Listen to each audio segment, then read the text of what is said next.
अस्सलाम वालेकुम फ्रेंड्स, मैं हूं दाऊद और आप लोग देख रहे हैं cricket lover Ali show. Ali मौजूद नहीं रहेंगे आज के शो में, लेकिन दिन भर की बड़ी बड़ी 10 से ज्यादा खबरें लेकर मैं आपकी खिदमत में हाजिर हो चुका हूं।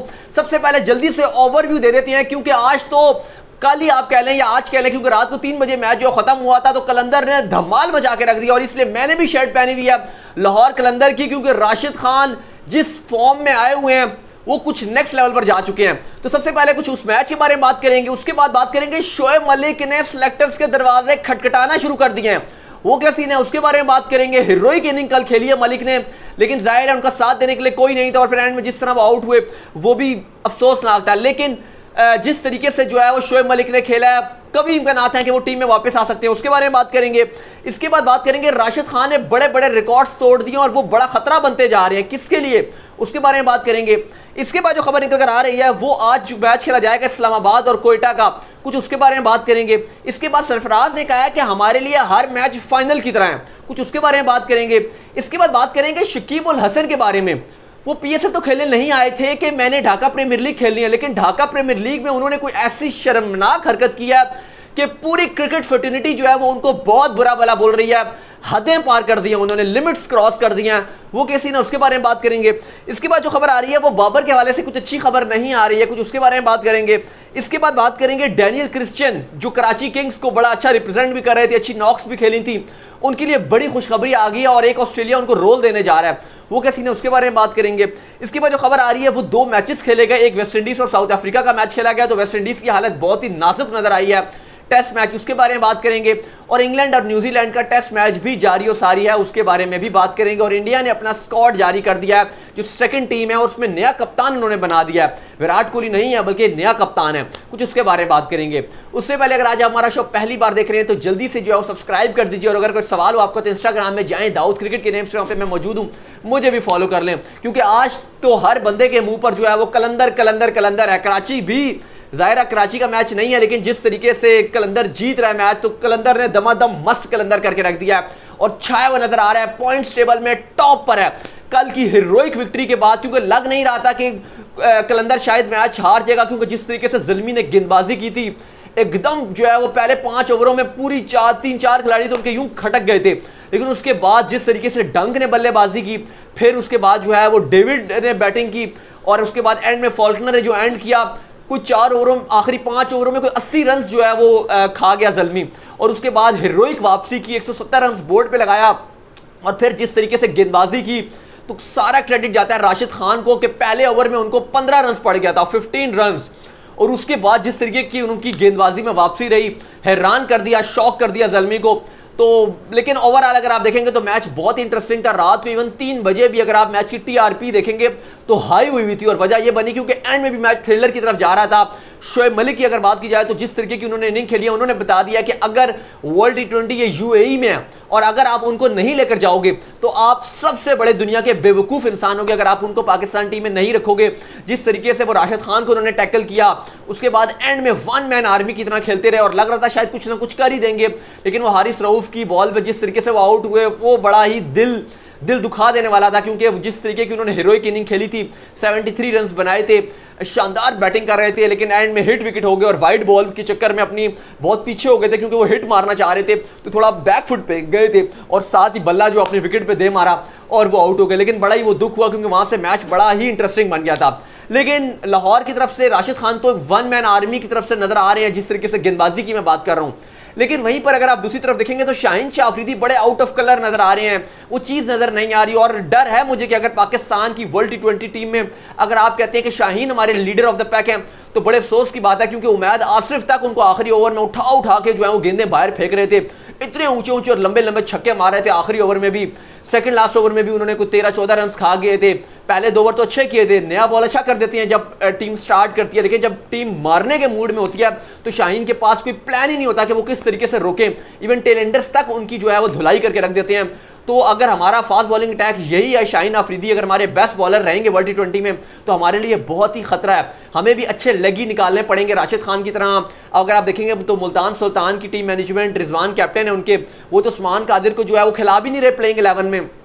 मेरे ख्याल से एक ऐसा रूल होना चाहिए कि एटलीस्ट, क्योंकि वर्ल्ड T20 सर पे है, तो हर फ्रेंचाइज को ये कहना चाहिए कि आप जो है वो अपने प्लेइंग 11 में एक जो लोकल लगी है या स्पिनर है, दो एटलीस्ट एक तो आप लाजमी खिलाओ, वरना पाकिस्तान के लिए बड़ी प्रॉब्लम होगी, क्योंकि इधर ही वर्ल्ड टी20 खेला जाएगा। और अगर हमारे जो दो स्पिनर हैं यानी कि इमाद वसीम और मैडी और शैडी, दोनों की वो बात नज़र नहीं आ रही, दोनों वो उस रिदम में नज़र नहीं आ रहे हैं, तो अगर यही दो हमारे बेस्ट रहेंगे तो हमारा क्या होगा, ये भी अब खतरा नज़र आ रहा है। चलें थोड़ी सी राशिद खान के बारे में बात कर लेते हैं। राशिद खान ने अब फ्रेंचाइज क्रिकेट में पहला जो है वो फाइफर मार दिया है, बिल्कुल अनप्लेएबल हो गए थे, अनप्लेएबल। और इस टाइम अगर आप देखेंगे तो यूएई में, एक आपको अंदर की बात ही बता दूं कि इनका टी20 ब्लास्ट में कॉन्ट्रैक्ट था जो इन्होंने रिफ्यूज कर दिया था और वो पीएसएल खेलने के लिए आए थे। एक वजह यह भी थी कि राशिद खान के माइंड में था कि वर्ल्ड टी20 यूएई में ही होगा, तो उससे पहले वो अपने आप को तैयार करना चाह रहे थे। और मैं बिल्कुल सरप्राइज नहीं होगा अगर अफगानिस्तान एक खतरनाक टीम बनकर आ जाएगी, क्योंकि इनके पास राशिद खान है, उसके बाद मुजीबुर रहमान है इनके पास, वो इतने खतरनाक लगी हैं, फिर उसके बाद कैस अहमद जो कोयटा के गेंदबाज हैं वो इनके पास हैं, फिर नबी इनके पास हैं। चार वर्ल्ड क्लास अगर स्पिनर आपके पास हो तो मुझे नहीं लगता कि कोई भी टीम इनको हराना इतना आसान होगा। अगर इनके बैट्समैन 140 भी बना देते हैं तो ये डिफेंड कर सकते हैं। सिर्फ एक ही चीज़ अफगानिस्तान को पीछे रख सकती है और वो है कि अगर इनके पास जो एक्सपीरियंस की कमी है थोड़ी सी पूरी टीम के अंदर, खाली वो चीज़ इनको पीछे रख सकती है, वरना ये बहुत आगे जा सकती है इस वर्ल्ड टी20 में। चलें आपसे शोएब मलिक की थोड़ी बात कर लेते हैं, क्योंकि शोएब मलिक के कभी इम्कानात हैं कि अगर वो 2-1 और ऐसी इनिंग दिखा दें, वन मैन आर्मी वाली इनिंग जिस तरीके से उन्होंने खेली हैं, तो उनको पाकिस्तान टीम में आने से कोई नहीं रोक सकता। क्योंकि मोहम्मद वसीम ने भी कहा था कि मेरी शोएब मलिक से बात हुई है और वहाब रियाज से भी बात हुई थी, और अगर वो पीएसएल में अच्छी परफॉर्मेंस दिखाते हैं तो वो पाकिस्तान टीम में आ सकते हैं। और जिस तरीके की फॉर्म में मलिक आ गए हैं, उन्हें नहीं कोई रोक सकता, क्योंकि उन्होंने दरवाजे नॉक नहीं किए बल्कि वो दरवाजे तोड़ रहे हैं। पाकिस्तान टीम की जो वर्ल्ड टी20 का स्क्वाड है उसके वो दरवाजे तोड़ने में लगे हुए हैं, और जिस तरीके की उन्होंने नॉक खेली है, इस तरह के प्लेयर हमें चाहिए जो स्पिन फ्रेंडली विकेट्स में आके जो फंस जाए बैट्समैन जब, तो ये आके आपको जो है वो बचा लें। चलें इसके बाद मजीद बात करते हैं। चलें अब थोड़ी सी बात कर लेते हैं जो आज मैच खेला जाएगा, और बिग मैच है। कोयटा ग्लेडिएटर्स का इस्लामाबाद यूनाइटेड के साथ टाकरा होगा रात को 9 बजे। अगर बात की जाए तो इस्लामाबाद की टीम थोड़ी सी हल्की नजर आ रही थी, और शादाब की जो ब्लंडर से जिस तरीके से उन्होंने हुसैन तलत को ओवर दिया था, और उसके बाद आकर उन्होंने कहा कि अगर मुझे दोबारा ऐसी सिचुएशन मिली तो मैं फिर से ऐसा ही करूंगा, जिस पर फैंस काफी नाराज हुए थे और बड़ी ये स्टेटमेंट देने की जरूरत नहीं थी। एक तो आपकी मिस कैलकुलेशंस थी, और अगर आपको इतनी अच्छे लगते थे हुसैन तलत सॉरी, तो फिर आप उनको पहले ओवर क्यों नहीं करवाते। एक बॉलर जिसने ओवर ही नहीं किया और खाली उसको आप आखिरी ओवर दे रहे हो डिफेंड करने के लिए, तो ये भी बात समझ से बाहर है। लेकिन फिर वो कहते हैं कि अगर मुझे दोबारा ऐसी सिनेरियो मिला मैं फिर वही करूंगा। अगर आपसे गलती हुई है तो बेहतर वही इंसान होता है जो अपनी गलती मान ले और फिर ये कहे कि मैं आइंदा ठीक करूंगा। एक बंदा अपनी गलती ही ना माने कि भाई मैंने कुछ गलत ही नहीं किया, तो फिर वो कैसे ठीक कुछ कर सकता है। बहरहाल कोयटा के साथ आज मैच होगा और कोयटा के पास कोई भी ऑप्शन नहीं है। अगर वो हारते हैं तो फिर उनके पास मामलात ख़राब से ख़राब होते जाएंगे। अगर वो जीतते हैं तो वो वापसी कर लेंगे, जो टॉप प्ले ऑफ्स हैं उसके लिए उनकी उम्मीदें बरकरार रहेंगी। सरफराज का भी इस पर बयान आ गया और सरफराज ने आज स्टेटमेंट जारी किया और उन्होंने कहा है कि कोयटा ग्लेडिएटर्स अपना हर मैच ऐसे खेलेगी जैसे ये फाइनल है। हमारे लिए डू एंड डाई की पोजीशन और हम बिल्कुल जीत के लिए जाएंगे। स्ट्रॉन्ग टीम नजर आ रही है। एक तरफ अगर आप कोयटा की देखेंगे, फॉरेन प्लेयर्स बड़े तगड़े हैं। इस्लामाबाद के पास तो 3 फॉरेन के बाद चौथा आपके पास फॉरेन नजर ही नहीं आता, आप उसलिए वो लोकल ही खिला देते हैं क्योंकि जाहिर है कोई ऑप्शंस उतने अच्छे हैं नहीं। अली खान है या मतलब वो बात नजर ही नहीं आ रही। फवाद अहमद भी हैं, खैर वो तो खेल भी रहे थे, लेकिन अगर आप एज कंपैरिजन अगर आप देखेंगे तो कोयटा की बहुत स्ट्रॉन्ग टीम है। फाफ डु प्लेसिस हैं, अंद्रे रसल हैं, आजम खान से बड़ी उम्मीदें लगाई जा रही हैं। तो एक स्ट्रॉन्ग टीम नजर आ रही है कोयटा की। आपको इस्लामाबाद की निस्बतन जो है एलेक्स हेल्स की गैर मौजूदगी में वो बात नजर आ नहीं रही। लेट्स सी कि क्या होता है, लेकिन मुझे लग रहा है कि कोयटा कुछ करके दिखा सकती है। अगर सही फॉर्म में खेली तो इस्लामाबाद को हरा सकती है। लेकिन सरफराज ने भी ये कहा कि हम हर मैच अपना फाइनल की तरह खेलेंगे। अगर बात की जाए तो दोनों टीमों ने अपने 5-5 मैचेस ही खेले हुए हैं पॉइंट्स टेबल में।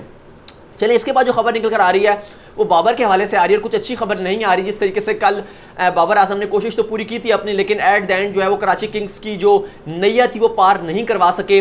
जाहिर है बाबर ने 50 जो बनाए थे वो 45 गेंदों पे बनाए थे, स्लो खेले थे। उसके बाद तो बाबर ने तेज़ खेलना शुरू किया, लेकिन वो जो बाबर की 50 जो स्लो बनाई थी वो सफ़र करनी पड़ी बाबर आजम को कि कराची किंग्स नहीं जीत सकी, क्योंकि कराची की बैटिंग में भी डेप्थ थी। लेकिन बाबर ने लेट चार्ज किया। लेकिन एक बड़ा ही बुरा रिकॉर्ड जो है, एक स्टैट निकल कर आया है। अगर बाबर की बात की जाए तो बाबर ने कराची किंग्स की तरफ से 8 50 बनाए हैं। सबसे ज़्यादा ये 50 हैं जो हारने की कॉज में शामिल हुए हों, यानी कि बाबर के 8 50 ज़ाया हो गए। उस टाइम कराची किंग्स हार गया, तो ये बड़ा बुरा रिकॉर्ड है और अच्छी खबर नहीं है पाकिस्तान और कराची किंग्स के फैंस के लिए और बाबर के फैंस के लिए भी। चलिए इसके बाद जो खबर आ रही है वो आ रही है शकीब उल हसन के हवाले से। पहले तो वो पीएसएल बीच चौराहे में छोड़कर चले गए थे। पहले उन्होंने कहा कि मैं कॉन्ट्रैक्ट के लिए अवेलेबल हूं, फिर उन्होंने कहा कि मैं अपनी गेम ठीक करने के लिए मैं नहीं आ रहा, और एंड टाइम पे उन्होंने मना कर दिया कि मैं ढाका प्रीमियर लीग खेलूंगा। लेकिन आज वो इतने फ्रस्ट्रेटेड नजर आए कि जब वो बॉलिंग कर रहे थे और अंपायर ने कहा कि आउट नहीं है, एलबीडब्ल्यू नहीं दिया, तो उन्होंने आके विकेट पे जो है वो लातें मारी हैं, अपनी किक्स मारी हैं, और उसके बाद अंपायर से खूब बहस किया। वो होना ही था। कोई 5, 10, 15 मिनट और गुजरे हैं, कोई थोड़ी देर गुजरी है, तो अंपायर से किसी प्लेयर ने कोई बात किया, तो शकीब जो है वो पॉइंट से आए भागते हुए, और पॉइंट की फील्डिंग कर रहे थे, और वहां से भागते हुए आए, और उसके बाद उन्होंने स्टंप विकेटों को उखाड़ के फेंका। सारी विकेट्स उठाई और उठा के ग्राउंड से बाहर, पिच से उठा के बाहर फेंकी हैं। इतना शेमफुल बिहेवियर जो किसी भी क्रिकेट फैन को शर्मिंदा कर देगा। मतलब ठीक है, अगर आप बांग्लादेश की बात करेंगे तो ऑल टाइम बेस्ट है शकीब उल हसन, लेकिन कोई भी प्लेयर गेम से इतना बड़ा नहीं हो सकता। हमने इससे पहले भी देखा था कि शकीब उल हसन जो है वो काफ़ी ऑन द फील्ड में आके अंपायर से बहस कर पड़ते हैं। स्पेशली अगर बांग्लादेश में मैचेस होते हैं तो उनका एटीट्यूड ही चेंज हो जाता है। जब शकीब बाहर जाते हैं तो सही रहते हैं, सेंसिबल रहते हैं, बहुत ही ह्यूम्बल गाय, हर चीज़ उनके अंदर बेहतर रहती है। लेकिन जब वो बांग्लादेश के अंदर होते हैं तो पता नहीं वो क्यों इतने चौड़े हो जाते हैं, वो एक नेक्स्ट लेवल पर चले जाते हैं। और आज जो उनका रवैया रहा है, इवन बांग्लादेश फैंस जो है वो बड़ा जो है वो उनको क्रिटिसाइज कर रहे हैं, और बनता भी है क्रिटिसाइज, क्योंकि ये तो उन्होंने अंपायर्स के साथ जो रवैया रखा है, 2 बार एक मैच में 15 मिनट के अंदर 2 बार उन्होंने विकेटों को उठा के बाहर फेंका है। ऐसा तो कभी हुआ ही नहीं है। और अगर बात की जाए तो इतलात यही है कि इनके खिलाफ जो है वो डिसिप्लिनरी एक्शन किया जा सकता है, और बड़ा इनके अगेंस्ट जो है एक्शन भी लिया जा सकता है। चलिए, इसके बाद जो खबर आ रही है वो डैनियल क्रिश्चियन के हवाले से आ रही है। कराची किंग्स के खिलाड़ी थी, ऑलराउंडर। अच्छी खबर ये थी कि जो ऑस्ट्रेलिया ने वेस्ट इंडीज़ का दौरा करना था, और इसके अलावा बांग्लादेश का, उसके लिए उनका नाम आ गया था प्रीमियर स्क्वाड में। और अब जो है कोच ये कह रहे हैं कि हम डैनियल क्रिश्चियन को वर्ल्ड T20 में ऐसा फिनिशर का रोल देंगे, और वो हमारे प्लेइंग 11 में शामिल होंगे, और स्क्वाड में भी। चलिए, इसके बाद जो खबर आ रही है वो वेस्ट इंडीज़ और साउथ अफ्रीका का मैच खेला गया, जहां पर वेस्ट इंडीज की तरफ से पैथेटिक परफॉर्मेंसेस दिखाई दी, और 97 रन्स पर पूरी वेस्ट इंडीज की टीम जो है वो रात को आउट हो गई। अगर बात की जाए तो लुंगी एनगिडी ने 5 विकेट्स लिए, 13 ओवरों में 19 रन्स देके 5 विकेट्स लिए। नॉर्किया ने 11 ओवरों में 35 रन्स देके 4 विकेट्स लिए। और उसके बाद जवाब में जो है साउथ अफ्रीका ने 128 रन्स बनाए थे, और उनके खाली 4 ही खिलाड़ी आउट हुए थे। तो बुरी तरीके से लग रहा है कि वेस्ट इंडीज़ ये हार जाएगा। इसके बाद जो नेक्स्ट खबर आ रही है वो एक और मैच खेला जा रहा है, टेस्ट मैच दूसरा, जो इंग्लैंड और न्यूजीलैंड के दरमियान है, और इसके बाद वर्ल्ड टेस्ट चैंपियनशिप का फाइनल खेला जाएगा। इसमें पहले इंग्लैंड ने बैटिंग की और 303 रन्स बनाए। लग रहा था कि शायद इंग्लैंड जो फंस जाएगा, लेकिन लॉरेंस ने जो वो शानदार क्लासिक इनिंग खेली, जिसकी बदौलत जो है वो इंग्लैंड की टीम 303 रन्स बना सकी। न्यूजीलैंड की टीम जो है वो बैटिंग कर रही है, फिलहाल 32 रन्स हो गया उनका, एक खिलाड़ी आउट है, लेकिन मैच जो है वो जारी और सारी है। इसके अलावा जो नेक्स्ट खबर निकल कर आ रही है वो इंडिया और श्रीलंका के दरमियान जो सीरीज खेली जानी है, क्योंकि इंडिया की जो मेन टीम है वो तो होगी इंग्लैंड, जो वर्ल्ड टेस्ट चैंपियनशिप का फाइनल खेलेगी, और इसके साथ जो है वो इंग्लैंड के साथ 5 मैचों की टेस्ट सीरीज खेलनी है। लेकिन इंडिया की जो बी टीम है, यानी कि होगी वही है ए टीम, मतलब फुल टीम ही है, लेकिन वो सेकंड हाफ स्ट्रिंग टीम उसको बोल दें, उसकी कप्तानी अब शेखर धवन करेंगे, और भुवनेश्वर कुमार जो है वो उसके वाइस कप्तान होंगे। तो इंडिया ने अपनी 2 टीमें जो हैं वो उतार दी हैं। आई होप कि आज का शो आपको हमारा पसंद आया होगा। सब्सक्राइब लाजमी कर दीजिए। कोई सवाल हो आपका तो इंस्टाग्राम में मुझे भेज दीजिए, वहाँ पे मैं मौजूद हूँ दाऊद क्रिकेट के नेम से। अपना बहुत ज़्यादा ख्याल रखिएगा। मेरी भी थोड़ी तबीयत जो है वो रिकवरी की तरफ जा रही है, थोड़ा सा मुझे, क्योंकि आपको पता है फीवर हुआ हुआ था, थोड़ा सा फीवर हुआ हुआ था, तो अब मैं भी बेहतरी की तरफ जा रहा हूँ। तो अपना बहुत ज़्यादा ख्याल रखिएगा। गर्मी बहुत ज़्यादा है, दुआएं कीजिए कि अल्लाह ताला हमें बारिशें अता फरमाए। सो टिल देन, अल्लाह हाफिज़, बाय बाय।